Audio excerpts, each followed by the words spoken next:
This is a story called Gunny Sack. It's about evil. I first encountered evil when I was about 4 years old. 1950s. Living with my parents, of course, and right next door to us lived three evil little girls. The way I found out they were evil, well, I had my brother, he was 1 year younger than me, about three, and then I had a sister named Kay, and she was 2 years older than me. She's about 6 years old, and but she was mentally handicapped. She'd had cerebral palsy and spastic limbs and mental things. And the neighbor girls come over, and they're all older than me. There's like a 12-year-old, maybe an 8-year-old, and a 6-year-old, I suppose, about Kay's age. And they told me well, there's a lot of clover in the backyard, and there's bees flying around. And they point at one of the bees and they told me to touch that bee. Aha, touch that bee. You should touch that bee. And I mean, I was only 4 years old, but I wasn't stupid enough to touch a bee. But my sister Kay, they told her, touch the bee, Kay, touch the bee.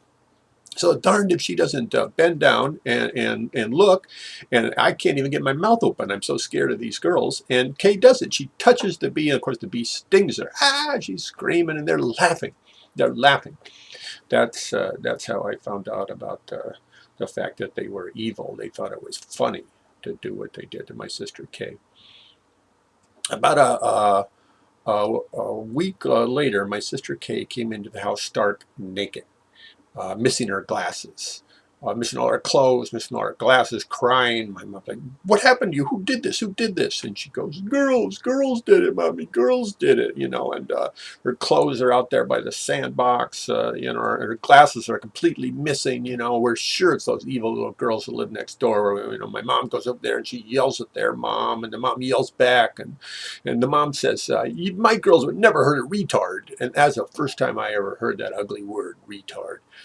And of course they did it, but the mom stood up for him. About a week later, Daryl and I found the glasses. They were like buried in the sandbox, and they'd been smashed, like one of those little evil girls, I suppose, stomped on my sister's glasses. Then one morning, my brother comes into the house and he says a weird thing. He says, "Mommy, your dress is on fire." And my mother, what? And she runs out into the backyard, and there's a clothesline out there. And my mom hangs up all the clothes. We don't have a dryer or anything, so she hangs up all the clothes. And those girls have gone over there. They've doused one of my mom's church dresses with gasoline and lit it on fire. "Mommy, your dress is burning." That time, my dad got involved. My dad goes over there, and my dad, his approach is quite different than my mom. My mom just lights into the other woman, and the other woman, right back at her. And my dad is a very calm, reasonable kind of guy. And and this time she still won't say her kids do it. Of course, her kids are just lying through their teeth. Oh, we did do it. We did do it. And of course, nobody saw them do it. So what are you going to do? But the mom agreed her kids would not be allowed anywhere near our yard. They would have to stay on their side of their property. Well, about a week later, we go to church. My family, we go to church, and we're coming back home from church. And my dad goes, "What? Look, the hose, the hose!" And what has happened is, the garden hose is on the outside of the house, and there's no air conditioning. So a lot of times the windows are open, and those girls have taken the hose, our garden hose, and fed it into the kitchen through one of the open windows, and turned on the water.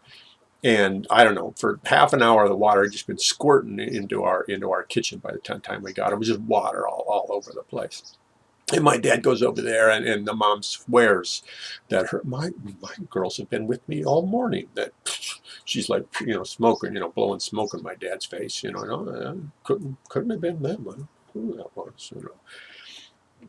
And then one time I'm playing in the backyard, and the littlest of the evil girls comes over, and she says, and actually I kind of thought she was nicer than her two sisters, and I thought she was not so bad, quite as bad as them.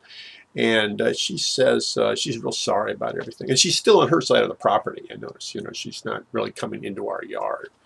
And she'd like to play with me. She wishes she could play with me, and I'm kind of liking her now, and I'm thinking, well, yeah, I wish I could play with you too, well, you could play in the garage. We could play in the garage, and so I say, well, yeah.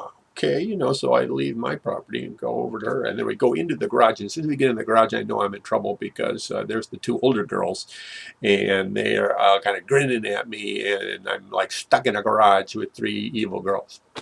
And one of them's got a sack, a gunny sack. And it's like a big burlap sack, like, I don't know, you put 60 pounds of potatoes in it or something. It's gunny sack. Let's play gunny sack. Gunny sack, they say, is the most fun game in the whole world.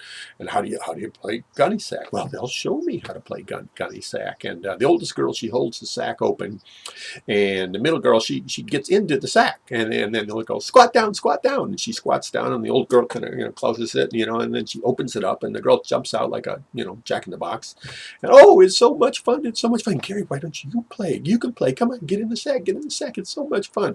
And I'm terrified, and I know this is wrong, but I don't know quite what to do, and I actually get into the sack.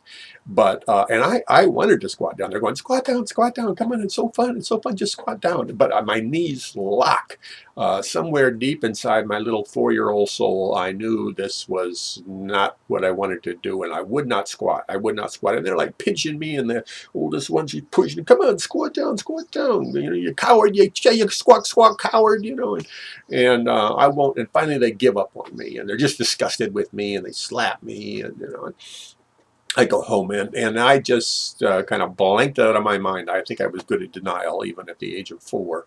And lunchtime comes, and my mom says, where's Daryl, my little brother? Where is he? And I can't remember where I last saw him.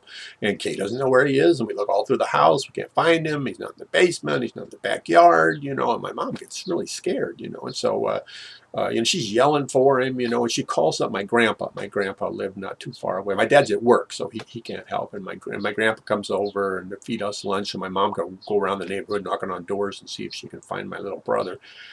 And all of a sudden, I had a sickening feeling, and I remembered that whole gunny sack thing. And I get my grandfather, and I take him by the hand, and I lead him over to the neighbor's garage. And we look in the window, and inside there is a gunny sack, kind of a big, lumpy gunny sack, and it's kind of moving. It took my grandpa 5 minutes to get those knots open, and inside we found my little brother, Daryl. My dad put the house on the market a week later. We finally escaped. We fled. Well, we moved to a new house in a new neighborhood, and there were a lot of kids in that new neighborhood, and I am happy to report not a single one of those kids knew how to play the game Gunny Sack.